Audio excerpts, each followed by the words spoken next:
mereka temukan. Ukiran nama Sulaiman bin Daud, hamba Allah, kembali menyapa matanya.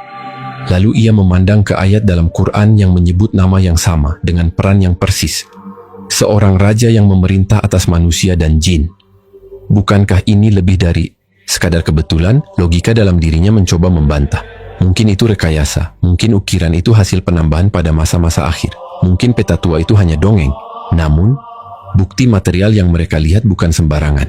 Kedalaman ruang, bentuk relief, lokasi rahasia, dan terutama gaya ukiran yang cocok dengan era kuno. Semua itu menolak untuk dikesampingkan. Ia menatap kembali ayat-ayat yang barusan ia baca, lalu membalik halaman ke surah lainnya. Surah Sad. Di sana disebutkan bagaimana Sulaiman mengelola pasukan kuda, bagaimana ia diuji, bagaimana ia kembali kepada Allah dan bersujud. Kata taubat dan hamba yang baik muncul berulang kali. Narasi ini bukan hanya tentang kekuasaan, tetapi juga tentang kerendahan hati dan hubungan spiritual yang mendalam. Hiroshi menutup Al-Quran perlahan, meletakkannya di meja. Ia memejamkan mata. Dalam sunyi ia merasa ada sesuatu yang bergerak di dalam dirinya, sesuatu yang belum pernah ia alami sebelumnya. Bukan desakan untuk mengubah keyakinan secara mendadak, tapi semacam dorongan untuk terus menggali, untuk terus mencari. Dalam benaknya muncul perdebatan sunyi. Apakah logika dan iman bisa berjalan beriringan? Apakah ia harus memilih antara satu dan yang lain? Ia mengingat pembicaraannya dengan Ridwan beberapa hari lalu. Iman bukan musuh logika, Hiroshi, kata Ridwan saat itu. Ia hanya berada di tahap berikutnya ketika logika sudah mengantarkanmu sejauh yang ia bisa. Kini kalimat itu terdengar seperti gema di ruang hatinya. Hiroshi mulai sadar, mungkin selama ini ia salah melihat. Ia pikir bahwa iman itu buta dan logika adalah cahaya.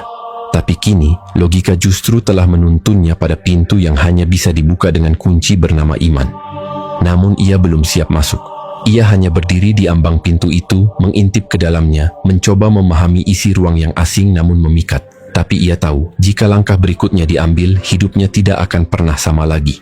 Malam itu, ia tertidur dengan Al-Quran masih terbuka di meja dan di dadanya. Perasaan yang tidak bisa dijelaskan oleh teori manapun. Tapi ia tahu satu hal pasti.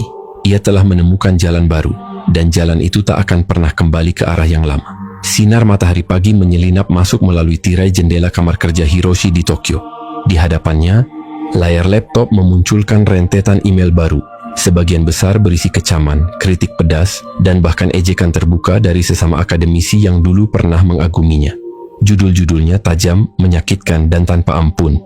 Teori tak berdasar. Seorang arkeolog tersesat. Sulaiman di Borobudur.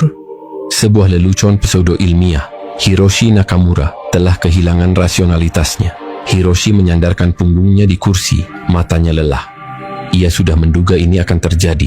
Ketika ia memutuskan untuk mempublikasikan hasil temuannya bersama Profesor Ridwan, lengkap dengan foto-foto peti batu yang mengandung inskripsi kuno, hasil analisis arkeometrik, dan korelasi antara relief Borobudur dengan ayat-ayat Al-Quran, ia tahu bahwa langkah itu seperti berjalan ke medan perang tanpa perisai.